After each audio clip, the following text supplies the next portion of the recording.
नमस्कार साथियों, आप सभी का हमारे YouTube चैनल आरवी एंटरटेनमेंट में हार्दिक स्वागत है। अगर आपको स्टोरी पसंद आए तो प्लीज़ चैनल को लाइक, फॉलो और सब्सक्राइब जरूर करें। तो दोस्तों चलते हैं अपने नेक्स्ट एपिसोड की तरफ। अनुवर्णा की आवाज़ सुनकर मंजीवान अनुवर्णा को देखते हुए कहता है, अनुवर्णा ये आप क्या कह रही हैं? रीवा तो आपके साथ था, तो भला मुझे कैसे पता होगा कि रीवा कहाँ है? और आप यहाँ पर आई कैसे? रीवा तो आपको लेकर मेरे पीछे आ रहा था, तो फिर आप इस विपरीत दिशा में कैसे आ गई? और मैं तो आपसे जानना चाहता था कि आखिर रीवा कहाँ गया, क्योंकि मुझे यहाँ आपके पास आए हुए काफी समय हो गया है, पर अब तक रीवा नहीं आया। आखिर कहाँ गया वो? और आपके साथ क्या हुआ था जो आप इस मूर्छा अवस्था में पड़ी हुई थी? और तब अनुवर्णा कुछ याद करने की कोशिश करती है, पर तभी रीवा के बारे में मंजीवान पंछी फिर पूछता है। और तब अनुवर्णा कहती है, मंजीवान, आपके जाने के बाद मैं और रीवा आपके पीछे ही आ रहे थे, पर तभी वह विषैली दुर्गंध हवा और तेज चलने लगी थी, जिस कारण अचानक से मेरी आंखों के सामने अंधेरा छाने लगा और आगे बढ़ते हुए मेरे कदम भी लड़खड़ाने लगे थे, जिस कारण मैं ज्यादा दूर चल नहीं सकी और मैं शायद वहीं पर गिर गई थी। पर जब तो रीवा मेरे साथ ही था, पर शायद रीवा पर भी उस विषैली दुर्गंध हवा का असर होने लगा था, क्योंकि शायद रीवा के भी कदम लड़खड़ा रहे थे। मैं बार बार रीवा को देखने की कोशिश कर रही थी, पर तभी मेरी आंखें अपने आप ही बंद होने लगी थी। और उसके बाद क्या हुआ और रीवा कहाँ गया, मुझे तो याद ही नहीं आ रहा है। पर तभी अनुवर्णा तेजी से उठती है और दौड़ते हुए इधर उधर जाकर रीवा को आवाज लगाने लगती है, रीवा, रीवा आप कहाँ पर हो? और अनुवर्णा ने ऐसे ही कई बार जोर जोर से रीवा को आवाज लगाती रहती है, पर वहां ना ही रीवा आया और ना ही कोई उसका जवाब। पर रीवा के वहां पर ना होने पर अनुवर्णा एकदम डर जाती है और वह वहीं पर बैठकर रोने लगती है और रोते हुए कहती है, रीवा आप कहाँ चले गए हो? आप मुझे ऐसे अकेला छोड़कर।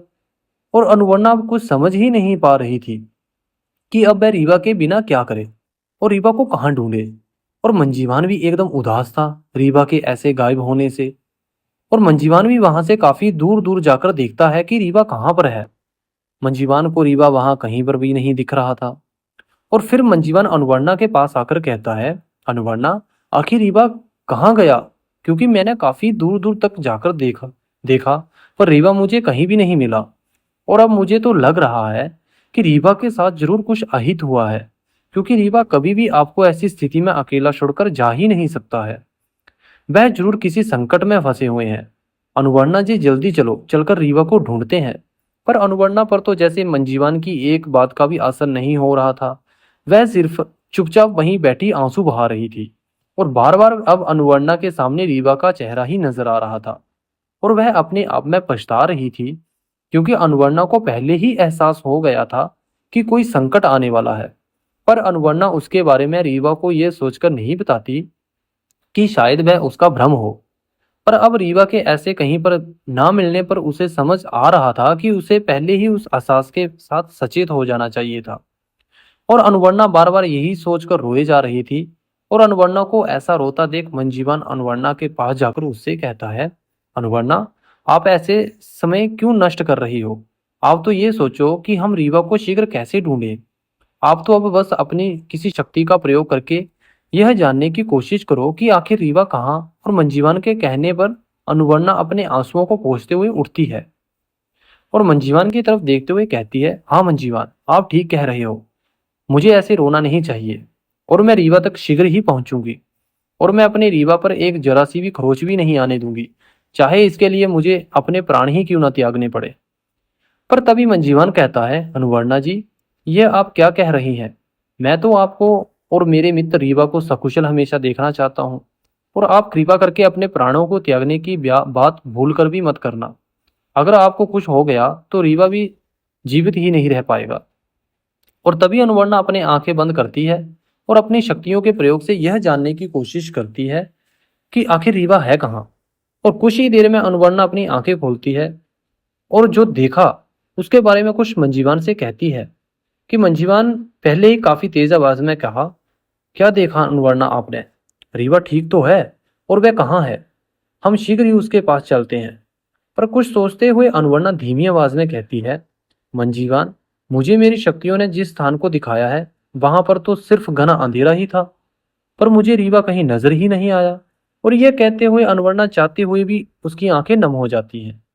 पर तभी मंजीवन एक बार फिर अनवर्णा से कहता है, अनवर्णा आप दोबारा से देखो, शायद इस बार दिख जाए रीवा कहाँ पर है। और तब अनवर्णा अपने आप को संभालते हुए फिर आंखें बंद करती है। और इस बार अनवर्णा धीरे धीरे कुछ मंत्रों का उच्चारण भी कर रहे थे। और इस बार अनवर्णा काफी देर बाद अपनी आंखें खोलती है। पर जब वह अपनी आंखें खोलती है तब उसने जो देखा था उसे देख अपने आंसू रोक ही नहीं पाती। और अनवर्णा एकदम से नीचे बैठ जाती है, क्योंकि अनवर्णा ने जिस स्थिति में रीवा को देखा था वह दृश्य तो जैसे अनवर्णा की आंखों में ही बस गया था। और अब वह कुछ सोच ही नहीं पा रही थी कि वह क्या करे। पर अनवर्णा के बहते आंसू और ऐसे एकदम से नीचे बैठ जाने पर मंजीवन बहुत ही घबरा जाता है, क्योंकि अनवर्णा के बहते आंसुओं को देखकर मंजीवान को साफ नजर आ रहा था कि रीवा पर जरूर बहुत बड़ा संकट आया है। पर मंजीवन अपने आप को समझाते हुए कहता है, रीवा बिल्कुल ठीक है, उसे कुछ नहीं हुआ होगा, वह बिल्कुल ठीक है, मुझे विश्वास है कि रीवा को कुछ हो ही नहीं सकता है। और ऐसे ही अपने आप को समझाते हुए मंजीवान अनवर्णा से कहता है, अनवर्णा रीवा ठीक है ना, उसे कुछ हुआ तो नहीं है, और आप ऐसे रो क्यों रही हो, चलो हम पहले रीवा के पास चलते हैं। और तब अनवर्णा रोते हुए धीमी आवाज में मंजीवान से कहती है, नहीं मंजीवान, रीवा ठीक नहीं है। और तभी मंजीवान तेज आवाज में कहता है, क्या हुआ रीवा को, अनवर्णा आप साफ साफ कहो ना, क्या देखा आपने और कहां पर है रीवा, अब मुझे बताओ, मैं शीघ्र ही उसे ढूंढ कर लाऊंगा, मैं रीवा को खुश होने नहीं दूंगा। अनवर्णा आप साफ साफ कहो कि आपने अभी क्या देखा। और तब अनवर्णा मंजीवान की ओर देखते हुए कहती है, मंजीवान मैंने देखा कि रीवा एक वृक्ष के अंदर है और उसकी आंखें बंद है। पर अनवर्णा इसके आगे कुछ कह नहीं पाती और वह तेज आवाज में कहने लगती है, अब तो मेरा जीवित रहना ही व्यर्थ है, मैं अब अपने प्राण त्याग दूंगी, मैं अब जीवित नहीं रहना चाहती हूँ, रीवा के बिना मेरा जीवन ही व्यर्थ है। और तभी अनवर्णा शीघ्रता से उठती है और अपने प्राण त्यागने के लिए कुछ मंत्र पढ़ने लगती है।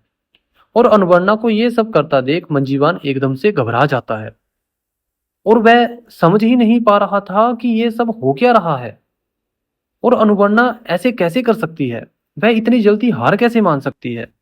मंजीवान अनवर्णा को बार बार समझाने की कोशिश करता है, पर अनवर्णा थी कि वह रीवा को उस स्थिति में देकर बिना कुछ सोचे समझे इतना बड़ा फैसला कर लिया था अपने प्राणों को त्यागने का। और जब अनवर्णा ने मंजीवान की बात नहीं सुनी तो उसे बहुत क्रोध आ जाता है। पहले तो मंजीवान उसी क्रोध में अनवर्णा को कुछ कहने वाला था, पर फिर मंजीवान सोचता है, अनवर्णा भले ही हमारे साथ रहती है पर वह है तो मायालोक की राजकुमारी ही, इस समय मैं भले ही पृथ्वीलोक पर हूं, अनुवर्णा का इतना सम्मान करना हमारा कर्तव्य है, पर मैं करूं क्या, कैसे रोकूं अनुवर्णा को ये करने से। पर तभी मंजीवान कुछ सोचते हुए तेज आवाज में कहता है, रीवा आप कहां पर हो, मैंने अभी आपकी आवाज सुनी है, आप एक बार दोबारा से आवाज लगाओ ताकि मैं शीघ्र आप तक पहुंच सकूं। और मंजीवान यह बात अनुवर्णा के पास ही खड़े होकर कई बार कहता है। और जैसे ही मंजीवान की यह बात अनुवर्णा के कानों में पड़ी, उसका ध्यान अचानक से उस मंत्र से हटा जो वह अपने प्राणों को त्यागने के लिए पढ़ रही थी। और तभी एक बार मंजीवान ने फिर थोड़ा आगे बढ़ते हुए कहा कि रीवा आप कहां पर हो, मैंने अभी आपकी आवाज सुनी है। और जब अनुवर्णा ने मंजीवान की यह बात सुनी तो वह जल्दी से दौड़कर मंजीवान के पास आई। और मंजीवान के पास आते ही अनुवर्णा तेज आवाज में कहती है, क्या कहा मंजीवान अभी आपने, क्या आपने सच में अभी रीवा की आवाज सुनी है। और तभी मंजीवान कहता है, हाँ मैंने अभी रीवा की आवाज सुनी है, वह जरूर हमारे आसपास के वृक्षों के अंदर ही है।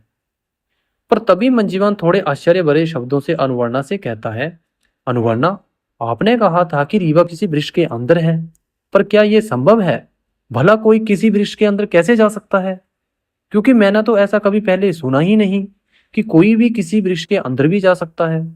पर तभी मंजीवान कुछ बड़े ध्यान से सोचता है और सोचते हुए काफी तेज आवाज में कहता है, अनुवर्णा वो वृक्ष कहीं राक्षसी वृक्ष तो नहीं है जिसने रीवा को अपने अंदर लिया हो। पर यह विचार जैसे मंजीवान के मन में आया, वो एकदम सिर्फ ये सोचकर घबरा गया कि कहीं उसका मित्र रीवा कहीं उससे हमेशा हमेशा के लिए दूर ना हो जाए। और फिर मंजीवान अनुवर्णा की तरफ देखते हुए कहता है, अनुवर्णा वह राक्षसी वृक्ष कहां पर है, और वह कौन सा राक्षसी वृक्ष है जो मेरे मित्र को आघात पहुंचाने की चेष्टा की है, मैं उसे नष्ट कर दूंगा। पर अनुवर्णा आंखें बंद किए शायद यही जानने की कोशिश कर रही थी कि रीवा किस वृक्ष और किस स्थान पर है, और यह जानने के लिए वह अपनी आंखें खोलती है। वहां से अपने आगे और बढ़ते हुए मंजीवान से कहती है, मंजीवान, रीवा यहाँ तो नहीं है, क्योंकि यह सभी वृक्ष साधारण है। पर जैसा कि अभी आपने कहा कि वह शायद रीवा किसी राक्षसी वृक्ष में है, तो वह बात आपकी सच थी। और अब आप शीघ्र ही मेरे पीछे चलो। और अनुवर्णा के कहने पर मंजीवान शीघ्र ही उसके पीछे चल देता है। लेकिन चलते हुए मंजीवान हर वृक्ष के पास जाकर रीवा को आवाज लगाता रहता है। पर अनुवर्णा मंजीवान को उन वृक्षों से दूर रहने को कहती है, और अनुवर्णा कुछ ही पल में उस वृक्ष के समीप पहुंच जाती है जिसने रीवा को अपने अंदर समाहित किया हुआ था। पर अनुवर्णा उससे दूर ही रुककर तेज आवाज में कहती है, कौन हो तुम, और तुमने मेरे पति को अपने अंदर क्यों समाहित किया हुआ है, और तुम अपनी जिंदगी चाहते हो तो मेरे पति को शीघ्र ही बाहर निकाल दो। पर तभी उस वृक्ष से एक भयानक आवाज आती है, और उस आवाज के आते ही उस वृक्ष की टहनी अचानक से अनुवर्णा को जकड़ लेती है। और मंजीवान ने जब देखा कि अनुवर्णा को उस वृक्ष की डालियों ने जकड़ लिया है, तो वह जल्दी से अनुवर्णा के पास आकर उसे छुड़ाने की कोशिश करता है। पर तभी वहीं बगल का वृक्ष अचानक से मंजीवान को अपने अंदर कर लेता है। एक दो बार तो मंजीवान अनुवर्णा को आवाज भी लगाता है, अनुवर्णा मुझे बचाओ। पर अचानक से उसकी आवाज एकदम से बंद हो जाती है, और अनुवर्णा उस वृक्ष की डालियों से जकड़ी अपने आप को उन डालियों से छुड़ाने की कोशिश कर रही थी। पर वो राक्षसी वृक्ष डालियां अनुवर्णा के बार बार कोशिश करने पर भी वह उसे छोड़ ही नहीं रही थी। और अनुवर्णा बार बार तेज आवाज में कह रही थी, मैं कह रही हूं कि मुझे छोड़ दो, नहीं तो तुम सबका अस्तित्व मैं हमेशा हमेशा के लिए मिटा दूंगी। और तभी उस वृक्ष में से एक भयानक आवाज आई, तू मेरा अस्तित्व मिटाएगी? पहले तू खुद अपने आप को तो बचा कर देख मुझसे। तभी वहां के आसपास के जो वृक्ष थे, उन सभी वृक्षों में से एक बहुत ही भयानक खांसी निकलने लगी, जिसे सुनकर अनुवर्णा तो पहले घबरा जाती है।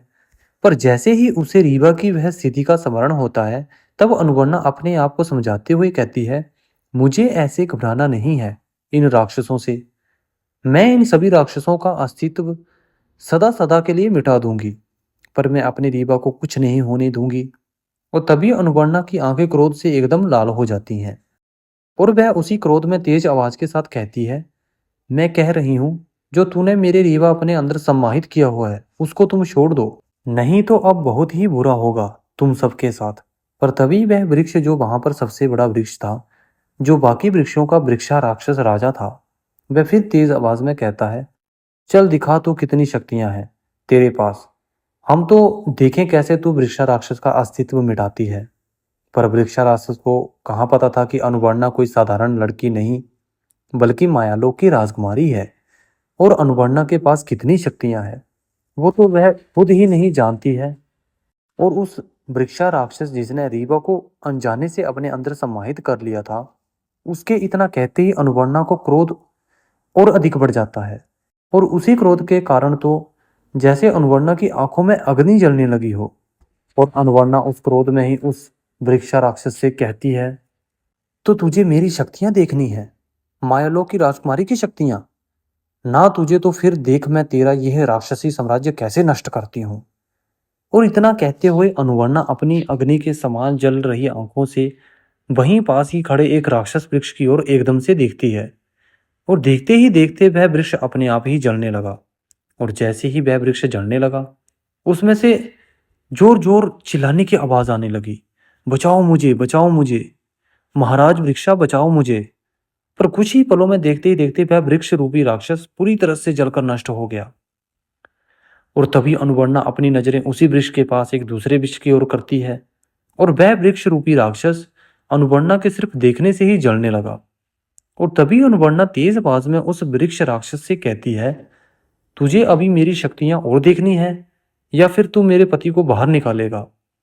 पर जब वह वृक्षा राक्षस ने यह सब देखा, और अनुवर्णा की ये बातें सुनकर वृक्षा राक्षस क्रोध भरी आवाज में कहता है, तुझे क्या लगता है तू मेरे दो वृक्ष राक्षसों का अंत करके तू मेरा भी अंत कर देगी? और अगर तू ऐसा कुछ सोच रही है तो तू गलत सोच रही है, क्योंकि तू जैसी साधारण स्त्री एक लड़की से मैं हार मान जाऊंगा। मैं सदियों से ऐसे ही जंगल के इस स्थान पर राज कर रहा हूँ और आज तू मेरा अस्तित्व मिटाने की बात कर रही है।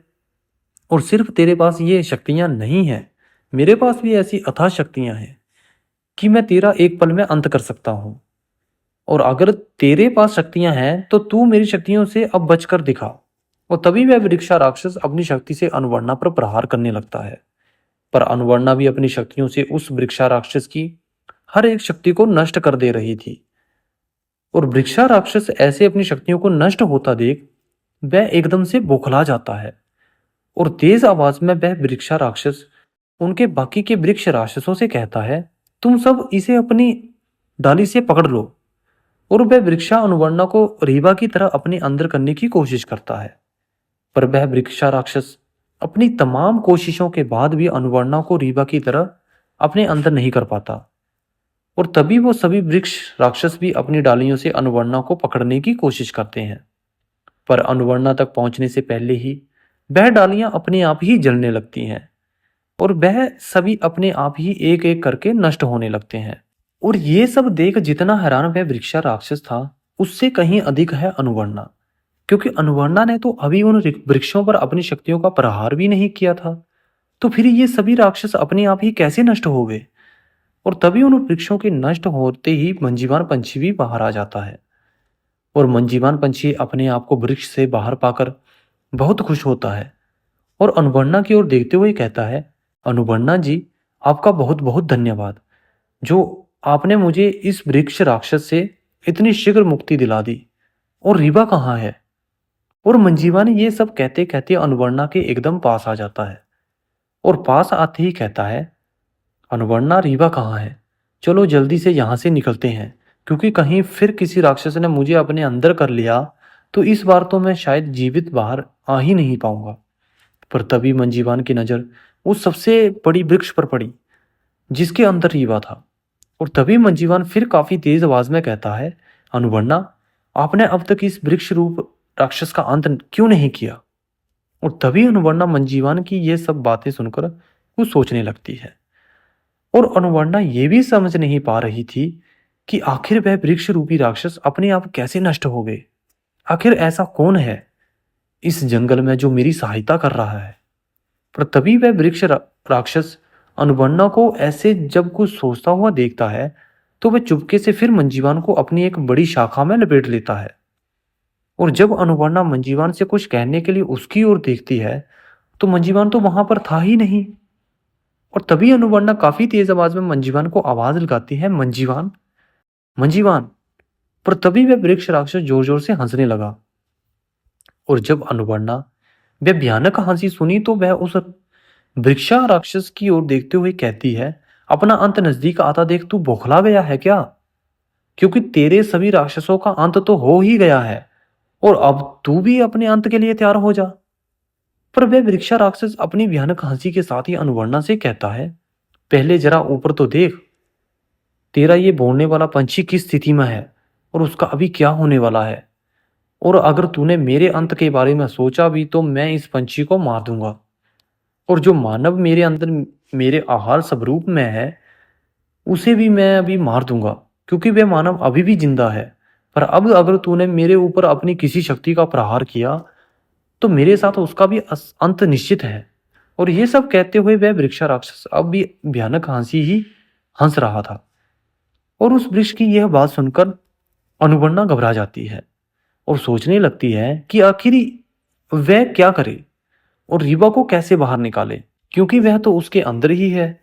और अगर उसने किसी घातक शक्ति का प्रहार उस वृक्ष पर करा तो उस वृक्षा राक्षस के साथ रीवा का भी अहित हो सकता है।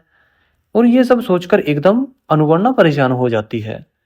वह कुछ समझ ही नहीं पा रही थी आखिर वह अब क्या करे। पर अनुवर्णा को तो किसी भी तरह से रीवा को बचाना था, क्योंकि अब रीवा अगर उसके अंदर और अधिक तक रहा तो उसके प्राण भी जा सकते थे। और तब अनुवर्णा अपने माता पिता का स्मरण करती है और उन्हें स्मरण करते हुए अनुवर्णा कहती है, हे माँ पिता, अब आप मेरी कुछ सहायता करो, मैं क्या करूं, मुझे तो कुछ समझ ही नहीं आ रहा है। और वह यही कहते हुए एकदम से नीचे बैठ जाती है और उस वृक्षा राक्षस से हाथ जोड़ते हुए कहती है, छोड़ दो मेरे रीवा को। पर अनुवर्णा की यह बात सुनकर और उसकी यह दयनीय स्थिति देखकर वह वृक्षा राक्षस और जोर जोर से हंसने लगता है। और हंसते हुए ही वह राक्षस अनुवर्णा से कहता है, क्यों, तू तो मेरा अस्तित्व मिटाने वाली थी, फिर तू अब मेरे सामने अपने हाथ जोड़ क्यों रही हो? करना अपनी शक्तियों का मुझ पर प्रहार, मैं भी तो देखूं मेरा अस्तित्व सदा सदा के लिए कैसे मिटता है। और धीरे धीरे समय बीतता जा रहा था और रीवा की सांसें भी धीरे धीरे थमने लगी थी। और मंजीवान को भी वो डालियां इतना कस के पकड़ी थी कि वह फड़फड़ाने लगा था और वह बार बार अनुवर्णा से कुछ कहने की कोशिश कर रहा था, पर मंजीवान की गर्दन उस डाली में कसी होने के कारण वह तमाम कोशिश करने के बाद भी कुछ बोल नहीं पा रहा था।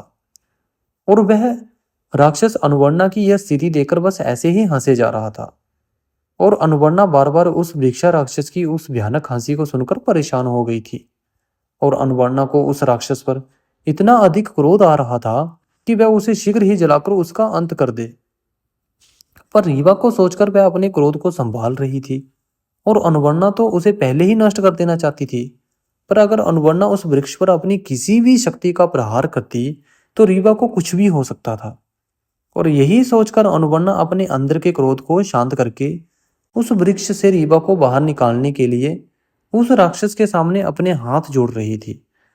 पर वह वृक्ष रूपी राक्षस था कि अनुवर्णा की स्थिति को देखकर और अपने आप को अनुवर्णा की शक्तियों के सामने बढ़ा पाकर वह सिर्फ और सिर्फ भयानक हंसी हंसे जा रहा था। और अनुवर्णा नीचे बैठी मंजीवान की ओर देखती है, पर अब मंजीवान पंछी के पंख फड़फड़ाना बंद हो चुके थे। वह अब तो बिल्कुल शांत उन डालियों के बीच दबा हुआ था। और जब अनुवर्णा ने मंजीवान की इस स्थिति को देखा तो उसकी आंखों से एकदम से आंसू बहने लगे। पर अनुवर्णा हिम्मत करके एक बार फिर अपनी शक्तियों से रीवा को देखने लगती है। और जब इस बार अनुवर्णा ने रीवा को देखा तो वह इस बार एकदम टूट सी जाती है। और इस बार तो उसके पास मंजीवान पंछी भी नहीं था उसे हौसला देने के लिए।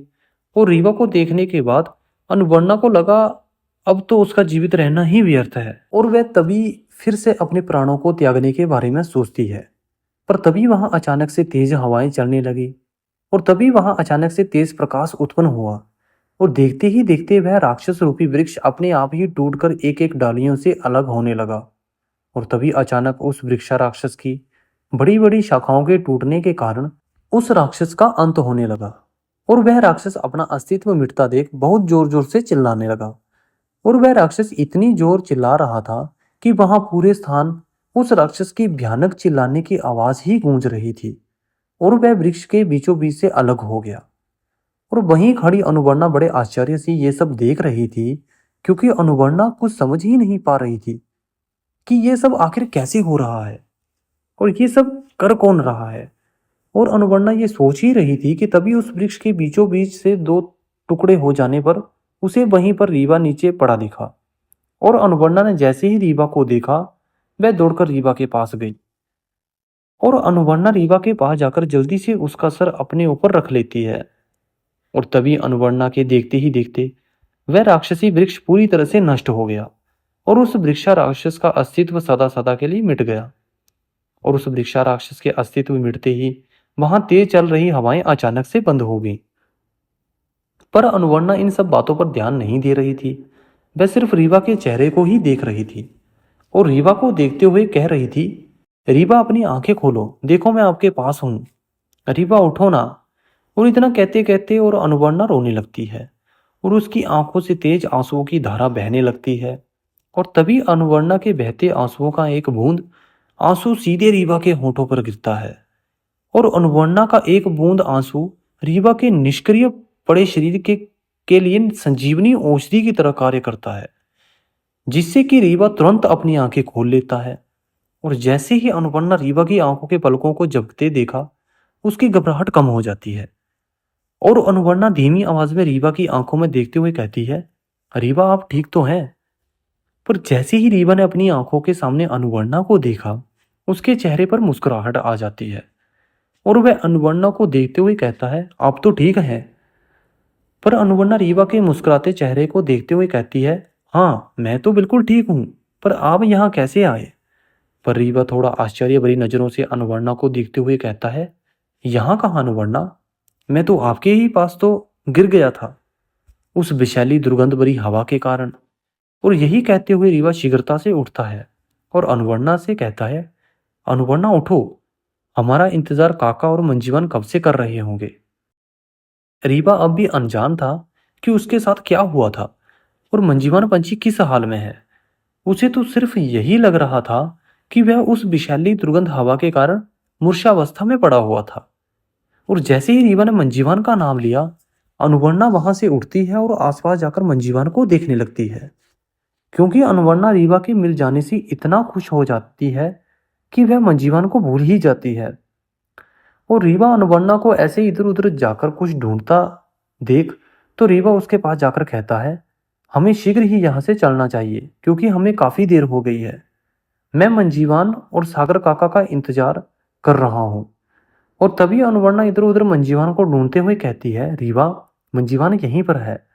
पर अनुवर्णा की यह बात सुनकर रीवा बड़े ही आश्चर्य से अनुवर्णा की ओर देखता है और उससे कहता है, ये क्या कह रही हो अनुवर्णा आप? मंजीवान यहाँ पर? और अगर मंजीवान यहाँ पर है तो फिर वहां मुझे क्यों नहीं दिख रहा है? और ये आप यहाँ पर क्या ढूंढने की कोशिश कर रही हो? और तब अनुवर्णा रीवा के सामने खड़ी हो जाती है और उसे देखते हुए धीमी आवाज में कहती है, रीवा, मंजीवान यहीं कहीं पर है और मंजीवान को ही मैं ढूंढ रही हूँ। पर अनुवर्णा की यह बात सुनकर रीवा को बड़ी ही आश्चर्य हो रहा था कि वो कुछ समझ ही नहीं पा रहा था कि आखिर अनुवर्णा ये सब क्या कह रही है। और रीवा यह सोचते हुए अनुवर्णा को ही देख रहा था। और तब अनुवर्णा रीवा के आश्चर्य भरी नजरों को देखकर समझ जाती है कि रीवा क्या सोच रहा है। और तब अनुवर्णा रीवा के आश्चर्य भरी नजरों को देखते हुए कहती है, आप क्या सोच रहे हो मैं समझ सकती हूँ, पर आप पहले मंजीवान को ढूंढो, फिर मैं आपको सब बताती हूँ। पर रीवा फिर अनुवर्णा से पूछता है, क्या मंजीवान को कुछ हुआ है? वह ठीक तो है? पर अनुवर्णा रीवा की इस बात का कोई जवाब नहीं देती है और जाकर वह फिर मंजीवान को ढूंढने लगती है। और फिर रीवा भी मंजीवान को ढूंढने लगता है। पर रीवा अनुवर्णा की बातें सुनकर और उसकी नम आंखों को देखकर घबरा रहा था, क्योंकि रीवा समझ गया था कि मंजीवान पर जरूर कोई संकट आया है जो अनुवर्णा ऐसी बातें कर रही है।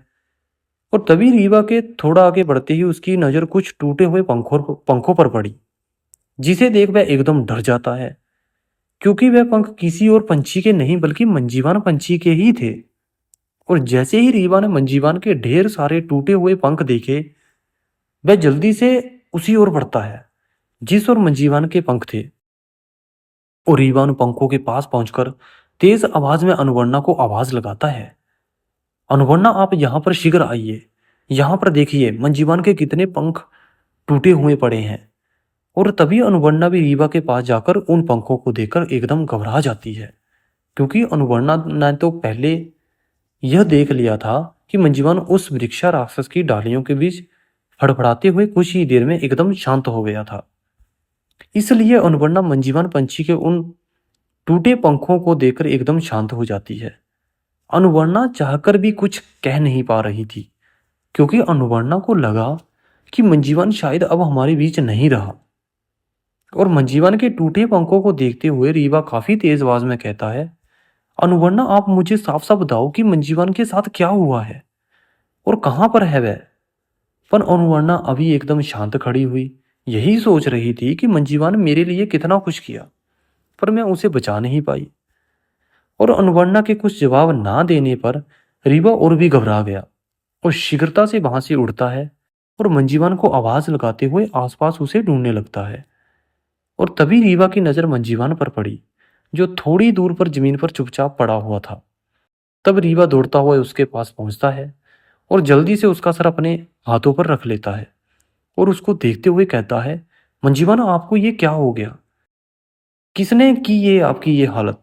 मैं उसे भी इसी हालत में कर दूंगा। मंजीवान, आप उठो ना। मंजीवान, अपनी आंखें खोलो। और मंजीवान की स्थिति देखकर रीवा की आंखें एकदम नम हो जाती हैं और उसका गला भी एकदम रुक जाता है। उसके मुख से साफ साफ कुछ निकल ही नहीं पा रहा था। और तभी अनुवर्णा मंजीवान के पास आकर बैठ जाती है और मंजीवान मंजीवान कहते हुए उसे उठाने लगती है। पर मंजीवान का पूरा शरीर एकदम शांत था, उसके शरीर में तनिक भी कोई क्रिया नहीं हो रही थी। और जब रीवा का ध्यान इस तरफ गया तो वह एकदम से डर ही गया उसे लगा उसका मित्र मंजीवान उससे हमेशा हमेशा के लिए दूर हो गया है। और फिर रीवा मंजीवान की यह स्थिति देखकर बहुत ही तेज आवाज में चिल्लाता है, आप मुझे छोड़कर नहीं जा सकते हो और ना ही मैं आपको ऐसे अकेला छोड़कर जाने दूंगा। तभी रीवा अनुवर्णा की ओर देखता है और उससे कहता है, अनुवर्णा आप मेरे मित्र मंजीवान को किसी भी तरह से ठीक करो और इससे कहो कि ये मुझसे बात करे।